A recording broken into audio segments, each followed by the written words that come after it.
Today we are attempting to hike 4,049-foot Mount Abram in northwestern Maine in the High Peak region via the Mount Abraham Trail, aka the Fire Wardens Trail. Trail is at the end of a road called Rapid Stream Road. And I managed to drive all the way here, which I am completely shocked about, especially considering how small and low that car is.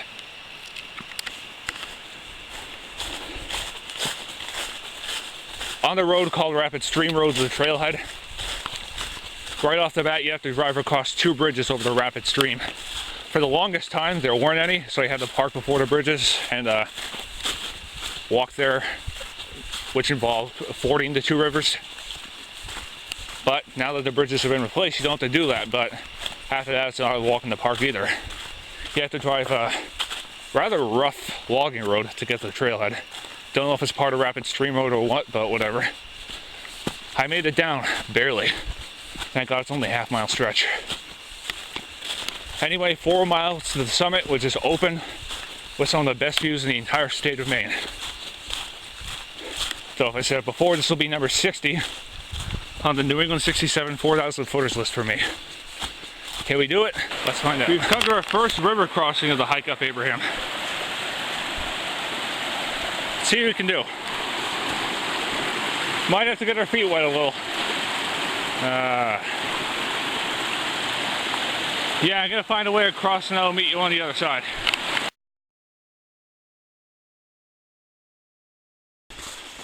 So far the Mount Abraham Trail is actually pretty easy, although it won't be that way for long because I read that the last mile to the top is somewhat steep. It involves a bit of scrambling, but the trail actually isn't really particularly scenic. I don't know if this is the lack of vegetation on the trees and the abundance of it on the ground that makes it that way, but thankfully the summit result will be well worth it. Got a couple of blowdowns, one here, one over there. Heard paths are already starting to form, so apparently this trail sees enough use for that to happen. So I wonder, ever since the bridges were replaced, how many people have actually been able to drive all the way to the trailhead proper? A question for the forums, I guess. This one's a big boy. Going under and back up. Oh yeah, one thing I forgot to mention. Today is October 31st, 2015. It's Halloween. Boo! And it is also my 21st birthday. Yes, I am finally considered human. And obviously I can legally purchase alcohol.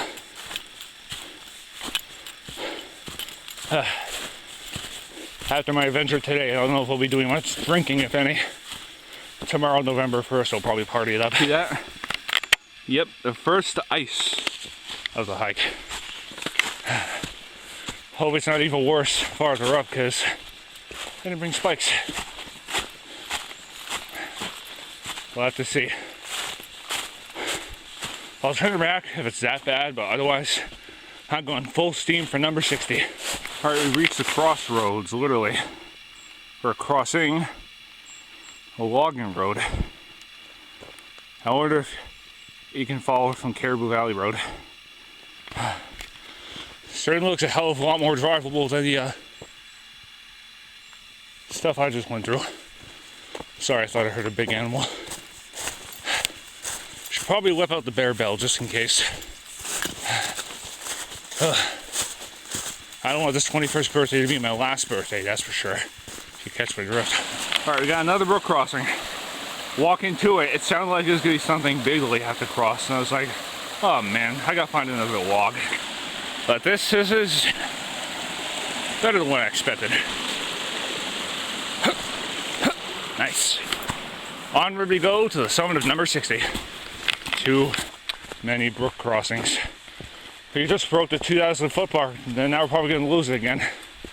Did you hear that river? We got to cross it. Didn't think the trail would be this putty. Yeah, whatever. Nice. Alright, let's try and cross it.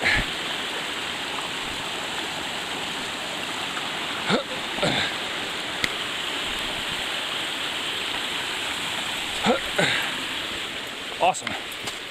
Up we go. Once went up. Now we're finally gaining some elevation for reals.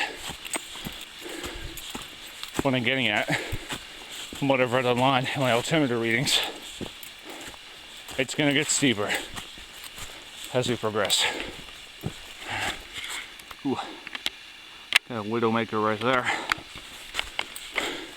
Watch your head if you climb this trail and that widowmaker branch is still there. If that hits you, you will not have a good time. Okay, I thought I'd stop and show you this. It's not particularly exciting, but it's neat and of some historic value. See the contrast over there, the light open woods and the dark thick woods? That boundary between light and dark is the boundary between where they logged and where they didn't. Similar areas like this exist elsewhere. Heck, part of the Garfield Trail up Mount Garfield in New Hampshire, I think, follows that type of boundary for a bit. Kind of a history minute for you. Another water crossing. Water's a bit on the high side because of all the rain we had recently. Although the only really tough water crossing on the whole hike so far was the very first one. I had to walk across a log, then climb up an embankment. Although, on the way back I might just walk across it. Feet be damned, because it's close enough to the trailhead that it doesn't really matter. This might come in handy depending on how many timbits I eat at the summit. There's an outhouse out there. Awesome. Which means where there's a toilet, there's a cabin, usually. Hence the Mount Abram cabin should be coming up very soon. The first real checkpoint of the hike. If that's the case, I'll meet you over there. Just thought I'd say something. You know how I said that the last mile or two has the bulk of the elevation gain or something like that? Well, I'd be right. And this is where it starts. Well, at least some tricky going up, but at least going down will be quite mellow for the last couple miles. It's always a welcome sight, feeling what have you. No cabin yet. Anyway, onward to the... Man, this is a workout. Reminds you of the steep section on the Mount Tecumseh Trail in New Hampshire from the Waterville side.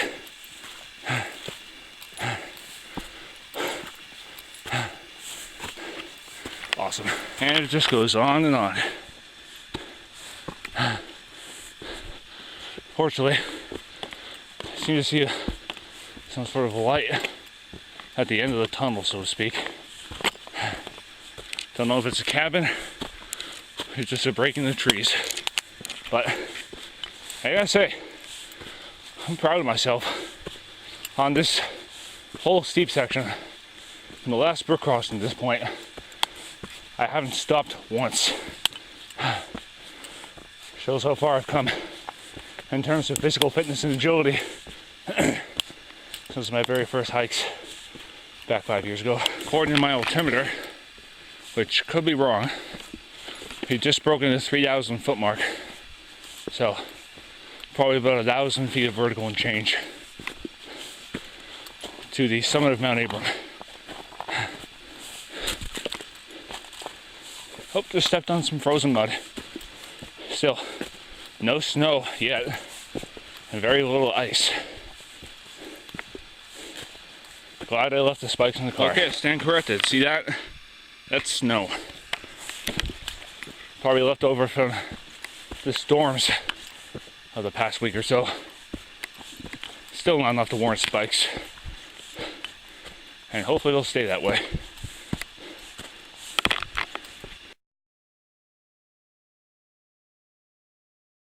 Holy crap. These views are incredible. They weren't beating around the bush when they said that this is the one of the best views in Maine. I believe it 100%. Spalding Mountain, Sugarloaf, Some out there is Burnt Hill, I think. Maybe that's it. I don't know. My Maine geography is still a little rusty. Behind there, I think, is Avery Peak of the Bigelows. Over there, I think I can see Katahdin. It's pretty faint. I don't know if I can get. I don't think I'll be able to get it on video, but I'll try to get a picture of it if I can. And up there is the Mount Abram Talus Field. At least one of them. Summit's not that far away. There's a sign up there. I'll meet you at that sign.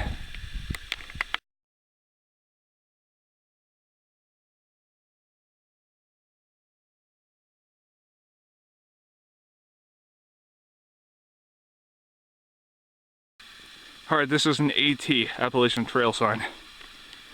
We're not on the AT, because it's still blazing blue, and the AT is still 2 miles from here, near Spalding Mountain. But we might be in the area of it. It might be a designated area that I don't know about. But, yep, we basically gotta go up this Talus Field. How we go up it, I don't know. This is the way to the summit, and this is the way we're going. If something interesting comes up, I'll catch you, but otherwise I'll meet you at the top.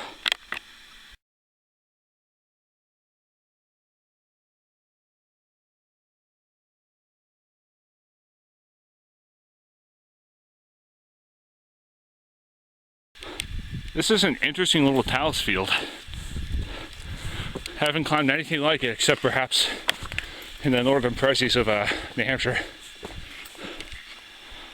Up there seems to be the summit area, but I'm willing to bet that's a false summit. And I didn't see the Abram cabin either, so could be one of two possibilities.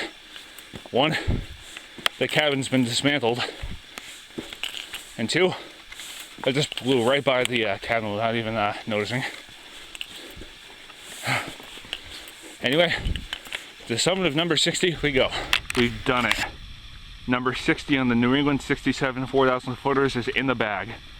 Welcome to the summit of 4,049 foot Mount Abraham, located in the high peak region of northwestern Maine. And the view is just incredible. It looks like a potential summit area. I'll stake that out too. But just look at it. It's as good as I read about, possibly even better. Doing a slow pan. Sugarloaf, Spalding. Behind there, the Bigelows. Crocker, South Crocker. No, wait, that's Reddington. That's South Crocker. Behind is Crocker. And over there is Saddleback, Saddleback Horn, Saddleback Junior.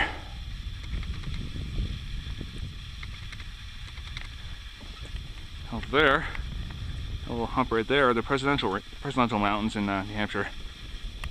Somewhere out there is Mount Blue. And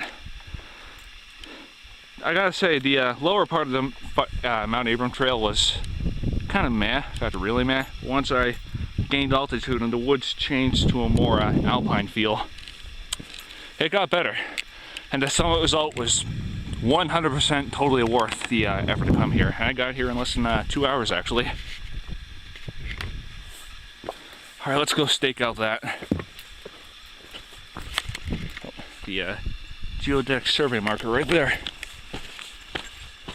And let's hope my camera doesn't die. It's got low battery, but unfortunately I think I have enough to take this video and some pictures of what's visible.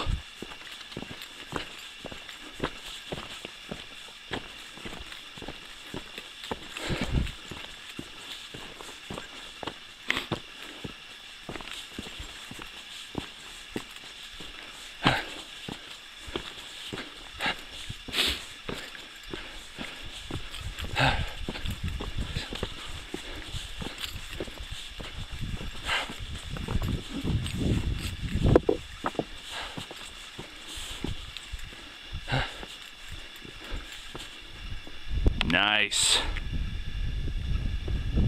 Although I do believe that's the true summit.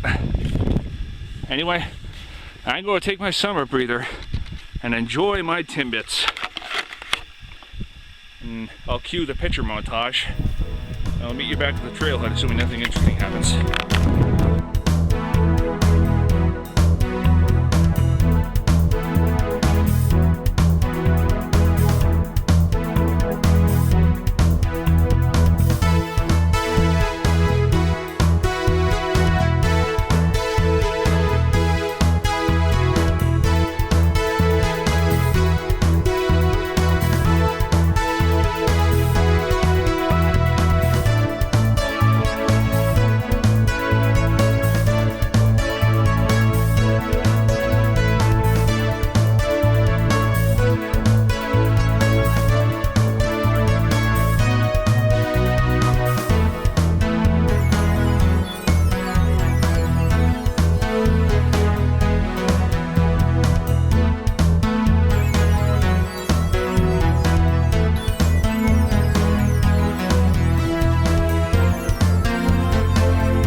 We're back at the trailhead off Rapid Stream Road.